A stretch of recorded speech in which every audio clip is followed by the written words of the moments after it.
It's changed a little bit. We're seeing more new faces. That's right across every service at the moment. There are new faces. So whether it's somebody needing a food parcel for the first time in their life, they might still be working. You know, we are now getting to the point where people are in crisis. So the people that come to our food queue tonight for hot food, it might be that they can't afford the rising costs of their gas and electricity.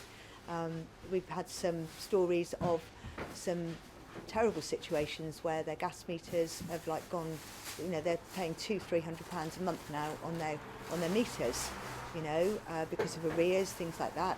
Council tax that's been taken off them that they were owing, but with no thought that they've got nothing to live on. So gas and electricity, heating their homes.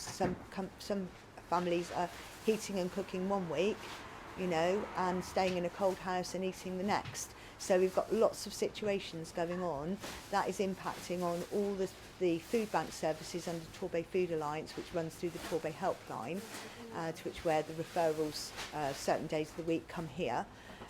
But the food queue guys, they are people that are either with no cooking facilities, they are rough sleepers, or they are in shared accommodation that is substandard where they can't cook. It might be that they have difficulties where they're unable or it's not safe for them to cook, and yet their support network isn't as strong as we'd like it to be, so they come here for their food. It can be people who are they've just run out and maybe the helpline's now closed and they have to wait until the morning to get a food parcel, and they're happy to come and get a hot meal and a packed lunch tonight just to tide them over. People in temporary accommodation have no cooking facilities other than a kettle. Well, that's, you know, you don't need to work out, do you, that there just isn't an awful lot of scope with a kettle long term, and some of these families are in one room with children for months and months. So there's lots and lots of different reasons why somebody might come to us. We've just been told that the winter fuel payment scheme has, just been introduced, which is really good because that should help a little bit towards the rising costs of gas and electricity, but it's not going to solve it. We've had the reduction of the £20 of the universal credit, of course. Again, they're back to the benefit level that they were before lockdown. We all know that. However, what's happened in between time is we've got rising fuel costs, rising food costs. They've got debts that they have to pay as well. And then, of course, on top of that, we've got bailiffs knocking on doors and getting people to now pay money that they just don't have that money to pay. There's so many different reasons right now, but it's all impacting, and it's all going to impact this winter all at the same time. And food banks are really, really worried about this. So food parcel wise, halfway through this month, we've already packed the same amount of food parcels for the whole of last month, as an example, as the universal credit, school vouchers, raising fuel costs, just those three things alone impacted quite quickly. And we're expecting things to get even more, to get worse into January and February. And that's the forecast with any food bank right through the country. That's not just here. Right, so we're part of the Torbay Food Alliance, and there are campaigns all the time where people can donate to the crowdfunder on there. If people would like to go onto our Facebook pages or onto our new website, they can donate that way.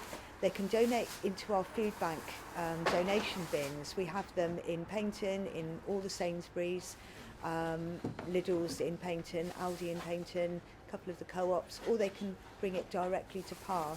And that will go into lots of different areas that we're supporting from different directions here. So it could be used to make the meals, the hot meals. They can donate towards the Christmas, because we're going to be open at Christmas, New Year, Christmas Day, Boxing Day, right the way through the Christmas period. It's a very, very difficult time on a normal year for people that are in crisis, that people, it's a very difficult time of year, and it's going to be worse this year. So all our volunteers, nobody is paid here. They are all keen to make sure that we keep our hours exactly as we do all year round, to make sure we give the right sort of support for people. So we will be providing Christmas dinner. Yes, it's going to be a takeaway, but we're going to be open for Christmas presents. You know, we're still going to be signposting and helping people. Christmas or no Christmas, it makes no difference to somebody that's in crisis. You know, all it does is it just magnifies, you know, that things are just not very great for them right now.